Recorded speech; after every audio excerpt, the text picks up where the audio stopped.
everyone, it's Jack from Cultaholic.com and it's time to talk about AEW, not Dynamite, but Fyter Fest Part 1. That's right, this week AEW did not have a traditional Dynamite episode. Instead, they had Part 1 of Fyter Fest. It's safe to assume that they're doing this instead of having a big Fyter Fest pay-per-view because, of course, the world's horrible right now. But making the best of a bad situation, AEW have split Fyter Fest into 2 weeks of TV. This was week 1.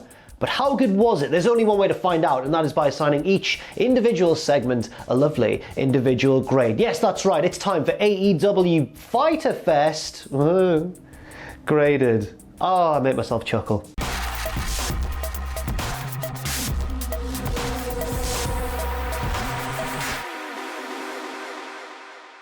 We start off the show with the introduction of the guest commentator for the evening, Le Champion Chris Jericho, and he is just so hyped for this one, lads. He's hyped for 2 reasons. One, well, the kayfabe reason is that it's Canada Day and he comes out wearing a very garish Canadian maple leaf themed suit, which works perfectly for Chris Jericho. But secondly, and I think the shoot reason why Jericho is so amped up on commentary this week is because he knows that they're in a ratings war with NXT. He knows that NXT's Great American Bash is going on right that second on a different network. So I can understand why he was so hyped throughout the show, but oftentimes it led to him saying really funny stuff or just shouting over Jim Ross, which isn't a bad thing. Now on to the opening match of the show, MJF and Wardlow taking on Jungle Boy and Luchasaurus, but before the babyfaces make their entrance, MJF has a few words to say. MJF says that when Wardlow last faced Luchasaurus, he proved that Luchasaurus is a little bit green, and he's not talking about the colour of his tongue. Oh, shots being fired everywhere. He also says that he's confused why Jungle Boy wants to continue this rivalry with him because he's already beaten him, he's already given him the best match he's ever going to have in AEW, so why doesn't he just have a better time sitting at home counting his dad's money? Oh no, you can't be doing that, MJF. Now obviously things get off to a really intense start after that promo from MJF, and it goes back and forth. It's really high energy, high octane, and I think generally an enjoyable start to the show. Quite predictably, Marco Stunt gets involved despite not being a proper competitor in the match, and also predictably, Wardlow absolutely chucks him off the ramp and just destroys it. Finally the finish, MJF gets the Dynamite diamond ring behind the referee's back. He's looking to sock Luchasaurus in his Jurassic face. But Luchasaurus ducks, MJF almost hits Wardlow, stops short and goes, "Can't you do anything right?" And then bang, gets hit from behind and clocks Wardlow right in the jaw. Wardlow is now dazed, Jungle Boy gets MJF out the ring and Luchasaurus beats a very weakened Wardlow and the babyfaces win. It's a big win for the good guys to start off the show. MJF is disgusted with Wardlow, he can't even look at him, he just walks off to the back and I can't wait until Wardlow rips him literally in half. I'm going to give this opening segment an A- grade. It was really entertaining, fun stuff to start the show, and you can't get a more pure clash of face versus heel than these two tag teams. As we await the next match, in the crowd somewhere, bang, Lance Archer is attacking Joey Janela. Everybody jumps in to break it up. There's some refs involved, Sonny Kiss is involved, Janela's tag partner. Jake Roberts is there as well, trying to sort things out in the background. He's not very effective. And eventually, they manage to drag Lance Archer away. But crucially, Joey Janela is not afraid. This is all, of course, a build to next week when the two will compete in a big singles match, which I assume is to reignite Lance Archer's push. I think he's probably going to destroy Janela quite horribly, but we'll see what happens next week. Too short a segment to grade, but it was worth mentioning. Next up, the AEW women's title match between Hikaru Shida, the champion, and Penelope Ford, the challenger, accompanied, of course, as always, by Norwich's own Kip Sabian. Crucial developments before the bell has even rang. Kip Sabian gets ejected by Aubrey Edwards and sent to the back. So, as a sort of trade-off, he takes Shida's kendo stick with him, which is wise, but Shida's a babyface, so she wouldn't even use that, mate. But the reason for this will be revealed later on. Anyway, this was Penelope Ford's best match in AEW. I'm not too familiar with her career beforehand, but I imagine it's probably one of her best matches ever. Let me know if you know more about Penelope Ford's history in the comments down below. Shida goes for the flash victory that we saw her beat one of the enhancement talent with a week or two ago. I can't quite remember who it was. Apologies. She hits the big running knee, she hits the Falcon Arrow almost, but Ford slips out the back and survives. There are a lot of false finishing sequences in this match, like a lot, it has to be said. One of the better ones comes when Shida goes for a crossbody off the top and Ford evades it by bridging backwards and just using her very characteristic flexibility. Then she nails a stunner, but Shida kicks out at 2, and there was a lot more of this sort of stuff to follow. Ford seems to get annoyed that she can't put Shida away, so she goes for the belt on the outside, takes it off the timekeeper's table. Aubrey Edwards follows her out, and that allows Kip Sabian to run back out and interfere, as he always does, even when he's ejected from the match. Predictably though, it backfires on him straight away. Sabian swings for Shida, and to be honest, if he connected, it would have actually taken her head off and been really brutal, and I don't think we'd be seeing Kip Sabian for a long time. But she ducks out of the way. It looks pretty good until Shida turns the tables and gets the kendo stick from him, and Sabian like blatantly goes, well, hey, it's like a comedy film or something. He chucks it miles in the air, and it's alright, it's okay. Shida catches it, clocks Sabian, he's out of contention, but here comes Penelope Ford back into the ring to hit kind of like the lethal injection. It's a handspring into the ropes, back into a stunner, sort of cutter effort, but it only gets 2, convincing near fall again. Ford then goes for a moonsault, Shida rolls out of the way, Ford crashes and burns, bang, 1 running knee from Shida, bang, a second big running knee from Shida. I didn't hit my thigh hard enough on that second one, let me try again. 1 running knee, bang, ooh, stings a little bit. Second running knee. Okay, there were 2 knees, is all you've got to know. How do wrestlers do that all the time? Ford is down and out. Big Falcon Arrow. 1, 2, just 2? Are you joking? Penelope Ford kicks out. Another near fall. So then Shida, another running knee. Oh, that's where I hit the last one. And that's enough to pick up the 3. Now, I saw a lot of people raving about this match, and I did enjoy it, but the finish was just a little bit too excessive for me, just a little bit. So I'm gonna give it a B+ grade. That sounds harsh, I know, but honestly, I really did enjoy the match. It was just those few little things towards the end, a lot of kickouts and stuff, which dragged it down slightly for me. If this had taken place at an NXT TakeOver show, for example, that's all anyone would have been talking about after it. They'd have been going, oh, it's a kickout fest, nobody can beat anyone.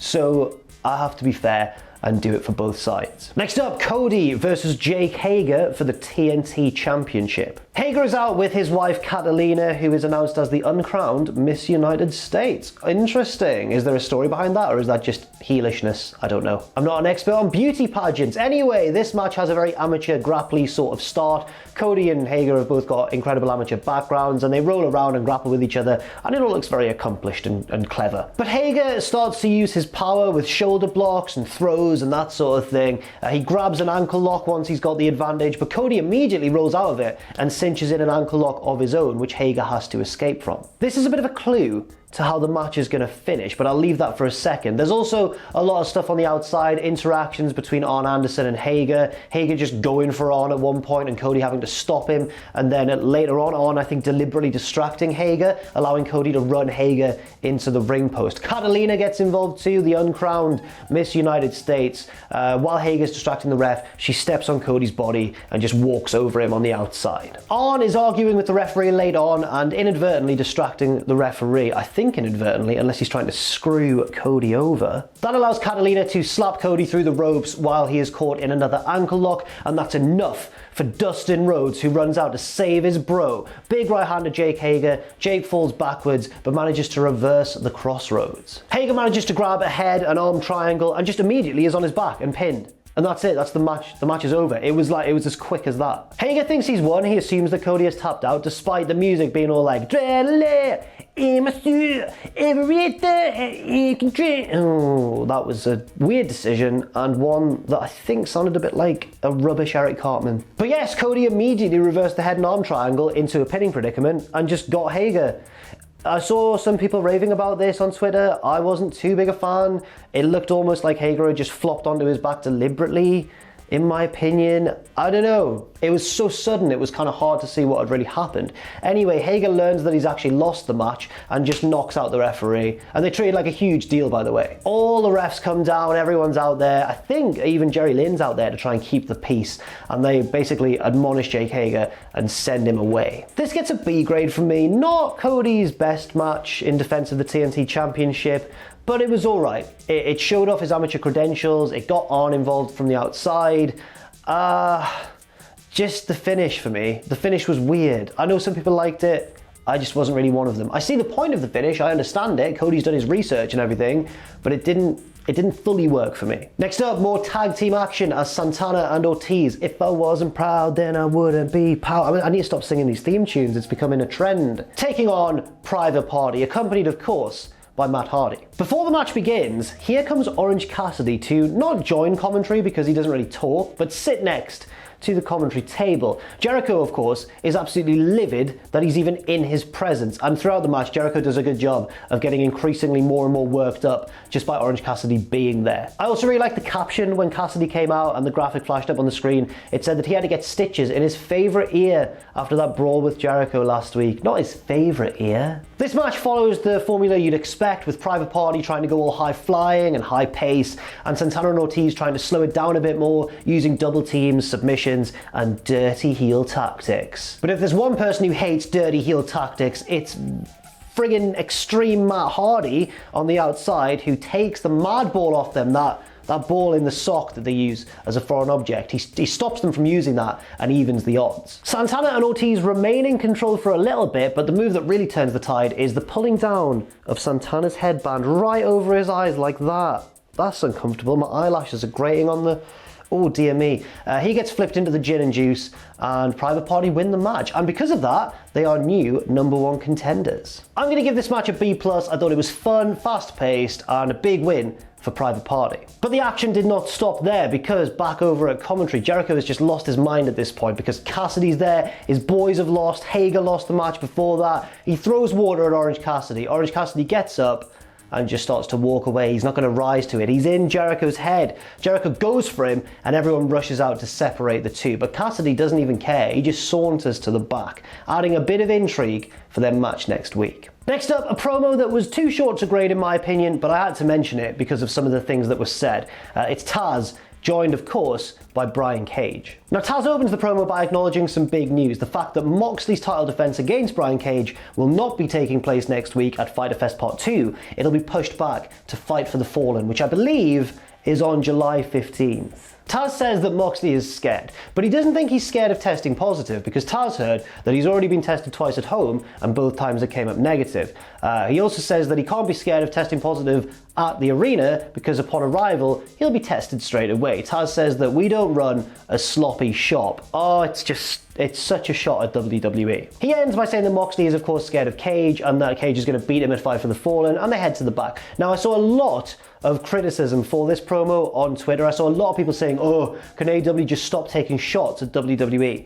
I will counter it by saying this. If there was ever a valid time to take a shot at WWE for something, it surely has to be the way they've handled this whole pandemic. Like, you are allowed, I think, to criticize them and mock them for that, because it has been really bad. So I didn't have too much of a problem with it. I understand the point that it takes away from your own product if you're always mentioning the other product. But in this specific example, I thought it was quite acceptable, really. And finally, the main event, the AEW tag title match between the champions Kenny Omega and Hangman Adam Page, and the challengers, the best friends. Done it again. That's 3 for the video. In a nice touch, showing them to be just good, wholesome boys, Chuck and Trent are dropped off at the match by Trent's real life mother. She drops him off in like a minivan and they get out and she's like, have fun, and she kisses Trent on the cheek.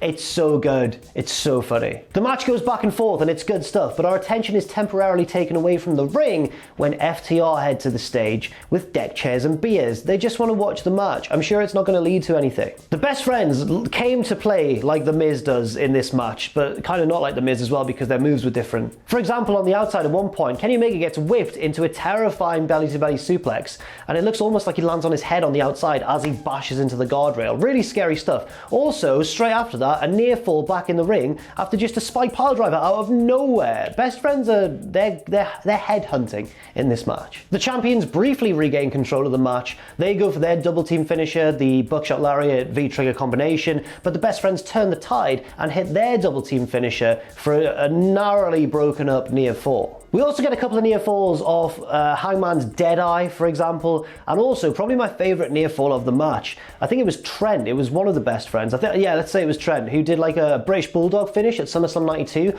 grabbing the legs and rolling down, and it only just got kicked out of in time. But finally, the power of the champions is too much, and Hangman secures the win with a meaty buckshot lariat, and that's enough for the 3. After the match, FTR saunter down to the ring with a couple of beers and just offer them to the winners of the match. They offer them to Hangman and Omega. Obviously Hangman takes his. He loves alcohol, he's got issues. We don't talk about it around here too much. Kenny Omega though doesn't drink, so he takes the beer and pours it over the top rope to the outside. Pours it, I sound like I'm describing. This is what happened at the Royal Rumble. He poured the beer, he eliminated that beer over the top to the outside. FTR take offense to this. They're about to start just throwing hands, guys, but then the Bucks come out and calm everything down. But not really, it's not really calm. There's still a lot of tension going on, especially between Hangman and the other members of the Elite. Once again, those issues resurfacing. This gets an A- grade, a good match to close the show. I think the correct decision of a main event.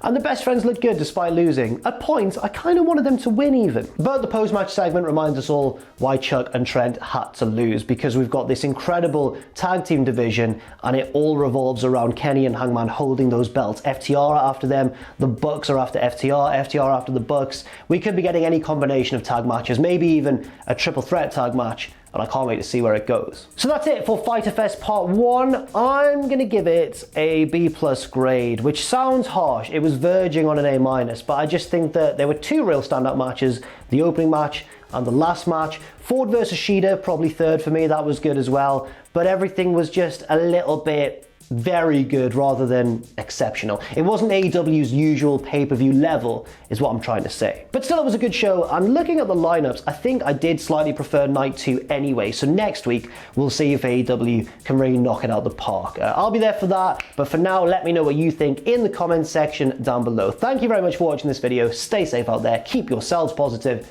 and I'll see you very soon.